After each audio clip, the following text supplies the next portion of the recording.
In this guide, I'm going to show you how you can join custom servers here in Minecraft on Xbox. Before we do get into this guide, make sure to like the video and subscribe to the channel with all notifications on. It really does help with the channel and lets us know that you want more content like this. We'd greatly appreciate it. And if at any point throughout this guide you did have any questions, just ask them down in the comment section below and we can help you out further. I'm going to be doing my best to reply to every single comment down there. First things first, go ahead and go into the Play tab from the main menu. And once you get into Play, go ahead and tab over to the Friends tab. Up at the very top, it's going to say Social. Go ahead and select that, and then you're going to see a tab that looks something like this. Essentially, what you need to go ahead and do is search for players and then choose a gamer tag and type in BC main. And you can also add BC main 1 as a backup.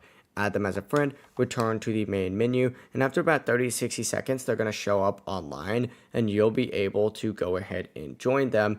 If not, go ahead and restart Minecraft. But essentially, when you open up Play, now you just have to go over, once again, to the Social tab, find them on here, select their name, and join. And one more time, that's going to be BC main. It's all caps, so BC, just like so, and then BC main 1, just like so, as that backup. Select them from the server list, join it, choose the option to connect, and then enter in the server IP address, and you can adjust any settings if you need, and you'll be sent into the custom server. If you guys did have any questions, just ask them down in the comment section below, and we can help you out further. I'm going to be doing my best to reply to every single comment down there. Before you do leave this guide, though, make sure to like the video and subscribe to the channel with all notifications on. It really does help us out and lets us know that you want more content like this. We'd greatly appreciate it. Have a great rest of your day, though. Peace.